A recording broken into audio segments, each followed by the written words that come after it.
जय हिंद प्यारे साथियों, आप सभी का एक बार फिर से स्वागत है हम सभी के परिवार एसएल स्टडी में। साथियों, आज हम पढ़ेंगे पर्यावरण अध्ययन के यूनिट क्रमांक 7 मानव निर्मित साधन एवं उसके क्रियाकलापों का प्रभाव, जिसके अंतर्गत हम चौथा टॉपिक है जीवाश्म ईंधन के प्रभाव, उनके उपयोग के क्या प्रभाव है, उससे क्या लाभ है और क्या हानि है। आज हम इस टॉपिक के विषय में बात करेंगे। तो चलिए देखते हैं, हमारा जो टॉपिक है वह है जीवाश्म ईंधन।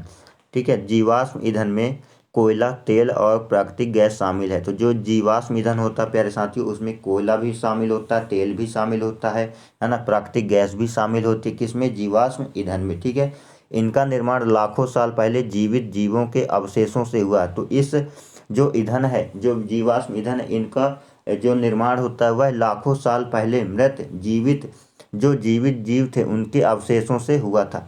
जब हम उन्हें जलाते हैं तो वो ऊर्जा छोड़ते हैं। इसके अलावा वे गैर नवीकरणीय हैं। तो जब हम उनको जलाते हैं तो क्या छोड़ते हैं? ऊर्जा छोड़ते हैं। और वह क्या है? एक नवीकरणीय। नवीकरणीय का मतलब होता है वह जो है तो उनको पुनः बनाया नहीं जा सकता। आइए हम कुछ नए इन नवीकरणीय पदार्थों के बारे में गहराई से जानते हैं। ठीक है, यहाँ पे चलिए बढ़ते आगे देखते हैं। इसे हम अंग्रेजी में फॉसिल फ्यूल भी कहते हैं। जैसे आप यहाँ पे देख रहे हैं कि तेल को जलाया जा रहा है, कोयला को जलाया जा रहा है, इससे क्या धुआं निकल रहा है ना। फिर अगर हम बात करें कुछ परिभाषाओं के बारे में, तो जीवाश्म ईंधन की जो मुख्य रूप से एक परिभाषा है कि मृत पौधों और जानवरों जैसे कार्बनिक पदार्थों के दबे हुए ज्वलनशील भूगर्भीय भंडार जो कई हजार फीट गाद में नीचे जमा होते हैं, उन्हें जीवाश्म ईंधन के रूप में जाना जाता है।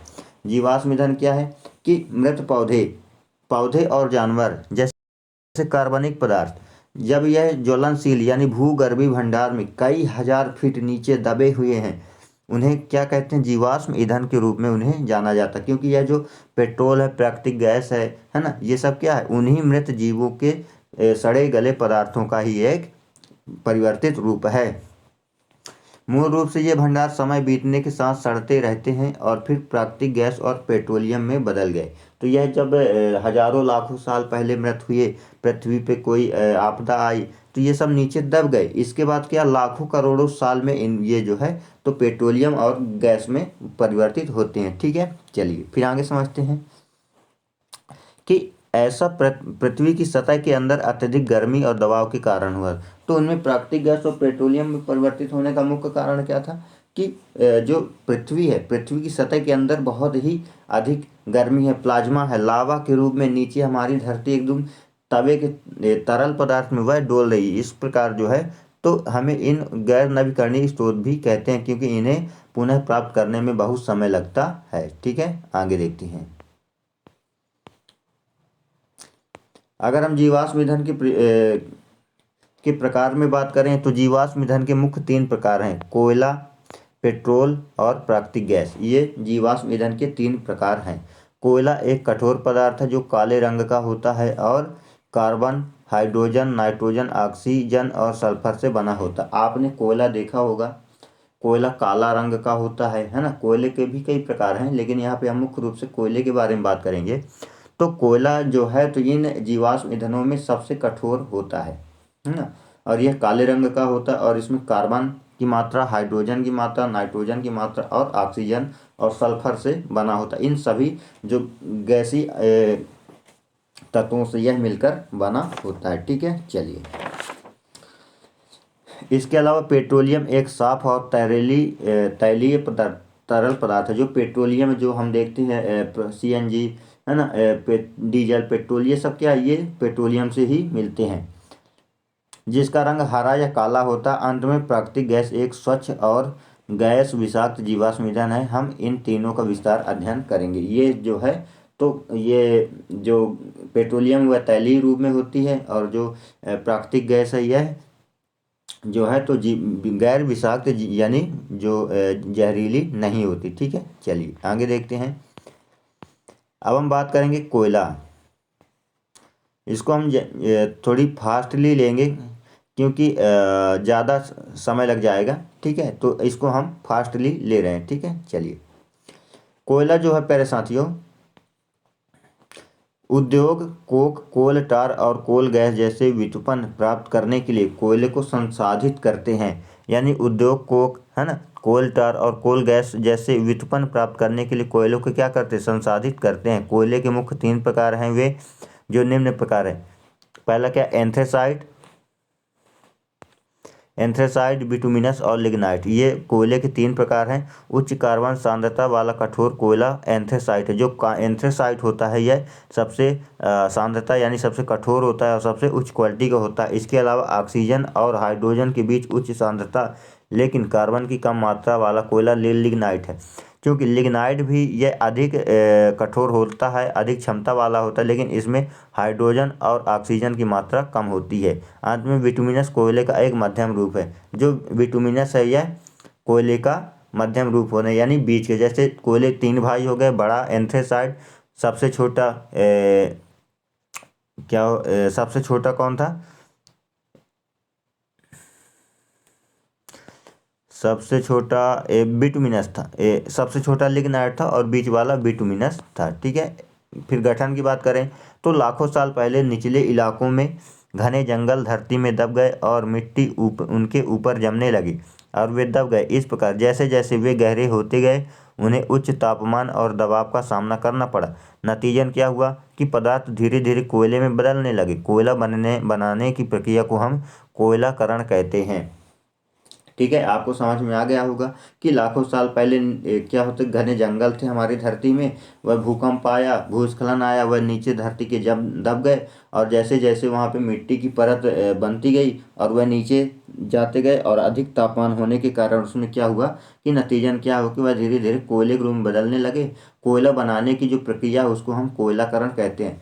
प्रश्न में पूछ सकता है कि कोयला के बनने की प्रक्रिया को निम्नलिखित में से क्या कहा जाता है, तो उसको हम कोयलाकरण कह सकते हैं। ठीक है, चलिए।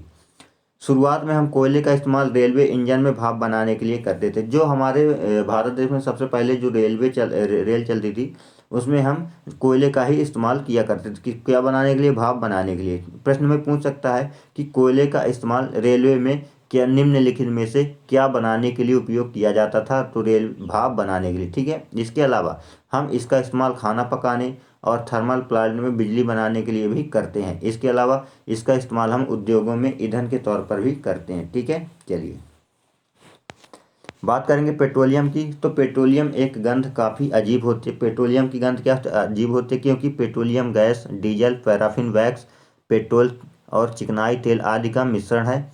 हम इसे ब्लैक गोल्ड भी कहते हैं क्योंकि इसका उपयोग कई उद्योगों में व्यापक रूप से किया जाता है। तो पेट्रोलियम क्या, पेट्रोलियम की जो गंध होती है वह काफ़ी अजीब तरह की होती है, क्योंकि यह petroleum gas diesel, paraffin wax, petrol और चिकनाई तेल आदि का क्या एक मिला जुला तरल पदार्थ है। हम इसे क्या कहते हैं, काला सोना भी कहते हैं, ब्लैक गोल्ड भी कहते हैं, क्योंकि इसका उपयोग उद्योगों में काफ़ी व्यापक होता है। कोयले को भी काला सोना कहा जाता है। ठीक है। अगर हम इसके बनने की और उपयोग की बात करें तो इसका जो बनने की प्रक्रिया है कि समुद्री जीव जंतु और पौधे मर गए और उनके अवशेष समुद्र की तलहटी में जाकर जम गए। रेत और मिट्टी की परतों ने समय के साथ उन्हें दबा दिया। इसके अलावा उच्च तापमान और दबाव के संपर्क में आने के कारण वे पेट्रोलियम में परिवर्तित हो गए। हम रिफाइनरी में कई प्रक्रियाओं के माध्यम से कच्चे तेल से पेट्रोलियम को अलग करते हैं। हम इसे पेट्रोलियम रिफाइनिंग कहते हैं। यानी वही प्रक्रिया है कि जीव जंतु मरे, जमीन के अंदर धंसे, है ना, जैसे के बाद रेत और मिट्टी से उनमें परतें जमती गई, धीरे धीरे उच्च तापमान और दबाव के कारण आने की पेट्रोलियम परिवर्तित हो गए और हमने रिफाइनरी के माध्यम से उनको कच्चे तेल से पेट्रोलियम को अलग कर लिया और इसे पेट्रोलियम रिफाइनरिंग कहते हैं। ठीक है, चलिए इसके बाद बात करें हम कि इसके अलावा हम पेट्रोल के रूप में आंतरिक दहन इंजन को शक्ति देने के लिए पेट्रोलियम का उपयोग करते हैं। हम इसका उपयोग छत, सड़क के फुटपाथ और जल विसर्जक के रूप में भी करते हैं। अंत में हम डिटर्जेंट, प्लास्टिक, फाइबर, पॉलीथीन और बहुत से कुछ बनाने के लिए भी पेट्रोलियम का उपयोग करते हैं। ठीक है, चलिए इसके बाद बात करें हम प्राकृतिक गैस की। तो प्राकृतिक गैस का कोई रंग या गंध नहीं होता। जो हमारी प्राकृतिक गैस है वो उसका कोई रंग यानी उसका ना कोई रंग होता और ना ही वह गंध होता है। हम इसे पाइप लाइनों के माध्यम से आसानी से स्थानांतरित कर सकते हैं। इसके अलावा हम इसे उच्च दबाव से संपीड़ित प्राकृतिक गैस सीएनजी के रूप में जो है संग्रहित करते हैं। वास्तव में यह कम प्रदूषणकारी और सस्ता जीवाश्म है। इसे महत्वपूर्ण बात यह है कि मीथेन सबसे आवश्यक प्राकृतिक गैस है। अगर हम प्राकृतिक गैस की बात करें तो प्राकृतिक गैस का कोई रंग या गंध नहीं होता। हम इसे पाइपलाइनों के माध्यम से आसानी से एक स्थान से दूसरे स्थान तक ले जा सकते हैं। इसके अलावा हम इसे उच्च दबाव से में संपीड़ित प्राकृतिक गैस यानी सीएनजी, आपने सुना होगा सीएनजी, कंप्रेस्ड नेचुरल गैस, इसको जो है तो जो अभी गाड़ियों में भी उपयोग होती है। इसके अलावा यह कम प्रदूषणकारी होती है और यह सस्ता होता है। ठीक है, इसमें सबसे महत्वपूर्ण बात यह है कि इसमें मीथेन सबसे ज़्यादा होता है। ठीक है, अगर हम प्राकृतिक गैस के बनने की प्रक्रिया की बात करें तो प्राकृतिक गैस जो है तो फाइटोप्लांक्टन और जूप्लांक्टन रूप जो प्राकृतिक गैस है फाइटोप्लांक्टन और जूप्लांक्टन डूबकर समुद्र की तलहटी में पहुंच जाते हैं और कार्बनिक पदार्थों के साथ मिलकर कार्बनिक समृद्ध मिट्टी बनाते हैं। इसके अलावा अधिकतर छलाहट के नीचे मौजूद मिट्टी तब लिथिफाइड हो जाती है और एक कार्बनिक सेल बनाती है। इस प्रकार बैक्टीरिया द्वारा कार्बनिक पदार्थों को विघटित होने से बचाने के लिए ऑक्सीजन के संपर्क को रोकता है।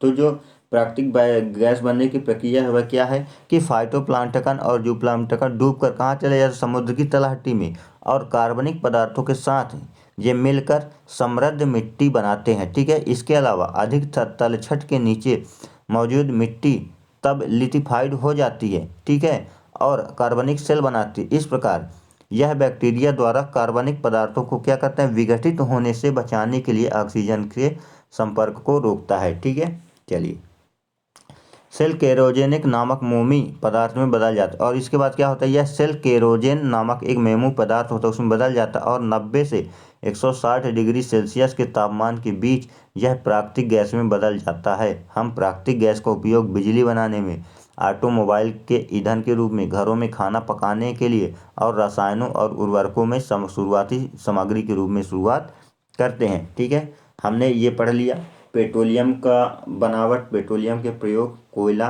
है ना, प्राकृतिक गैस। अब हम पढ़ेंगे जीवाश्म ईंधन के क्या लाभ हैं। अब हम जीवाश्म ईंधन के लाभ पढ़ेंगे। ठीक है, चलिए देखते हैं।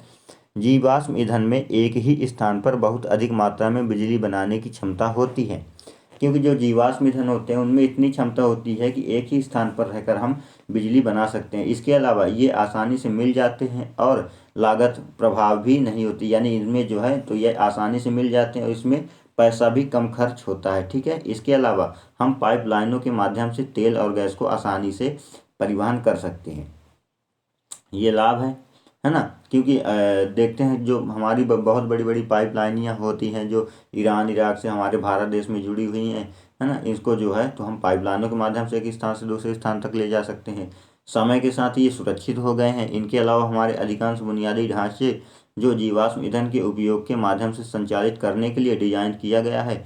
अंत में भले ही यह एक सीमित संसाधन है, यह प्रचुर मात्रा में उपलब्ध है। ठीक है, क्योंकि जानते हैं, देखिए हमने जो है तो इसको सुरक्षित भी रखे हुए हैं। इसके अलावा हमारे जो अधिकांश बुनियादी ढांचे हैं वह जीवाश्म ईंधन के उपयोग के माध्यम से ही संचालित हैं। अंत में भले ही यह एक सीमित संसाधन लेकिन यह प्रचुर मात्रा में उपलब्ध है। ठीक है, अब हम इसके नुकसान के बारे में बात करेंगे। जीवाश्म ईंधन के आखिर नुकसान, देखिए उसके फायदे हैं तो नुकसान भी कहीं ना कहीं है ना। जैसे जीवाश्म ईंधन के जलने पर कार्बन डाइऑक्साइड उत्सर्जित होता है, यानी जो धुआं निकलता CO2, यह एक प्रमुख ग्रीन हाउस गैस है। यह हमारे वायुमंडल को प्रभावित करती है जो प्रदूषण का एक मुख्य स्रोत भी है ना, और ग्लोबल वार्मिंग में योगदान देता है। जब हम कोयला और तेल को जलाते हैं तो इससे सल्फर डाइऑक्साइड गैस निकलती है और प्राकृतिक गैस को जलाते हैं तो कौन सी गैस, CO2 निकलती है। ठीक है, जो सांस लेने में समस्या और अम्लीय वर्षा का मुख्य कारण बन सकता है। सबसे महत्वपूर्ण बात यह है कि हम उन्हें प्रतिस्थापित नहीं कर सकते, यानी उसको जो है तो एक स्थान से दूसरे स्थान तक ट्रांसफ़र नहीं कर सकते। ठीक है, इसके अलावा जब हम उन्हें जलाते हैं तो वे पर्यावरण को और अधिक अम्लीय बना देते हैं, है ना। नतीजन क्या होता है कि यह पर्यावरण में को नकारात्मक रूप से प्रभावित करता है और इसे अप्रत्याशित बनाता है। गैर नवीकरणीय ऊर्जा संसाधन होने के कारण उनकी सीमित आपूर्ति का मतलब है कि अंततः समाप्त हो जाएंगे, क्योंकि यह सीमित है, असीमित नहीं है। ठीक है, चलिए फिर बात करें इसके अलावा इनके दोहन से घातक बीमारियां होती हैं, जैसे कोयला खनिज कभी कभी ब्लैक जंग डिसीज से पीड़ित हो जाते हैं, और प्राकृतिक गैस डीलर्स रसायनों के संपर्क में आते हैं जो स्वास्थ्य की दृष्टि से भी खतरनाक हैं, है ना। जैसे कोयला खाने, जो कोयला खाते हैं वो कभी कभी ब्लैक जंग एक डिजीज होता है, उससे क्या होते हुआ है, ब्लैक लंग डिजीज यानी विकलांग हो जाते हैं, है ना। प्राकृतिक गैस के जो डीलर्स होते हैं रसायन के संपर्क में आते हैं तो उनके स्वास्थ्य के लिए भी खतरनाक है। इस प्रकार जो है तो हम इस जीवाश्म ईंधन के बारे में हमने पढ़ा, उसके विषय में जानकारी ली, उनके क्या लाभ हैं, उनके बनने की प्रक्रिया क्या है, उनके क्या लाभ क्या हानियां हैं, क्या स्वास्थ्य पर प्रभाव है, ये सारी विषय में हमने जानकारी ली है, ठीक है। और अब हम इसके अलावा फिर मिलेंगे एक नए वीडियो के साथ। अब यहाँ पे कुछ प्रश्न भी देख सकते हैं आप पे, जीवाश्म ईंधन के प्रकार क्या है, ठीक है। चलिए।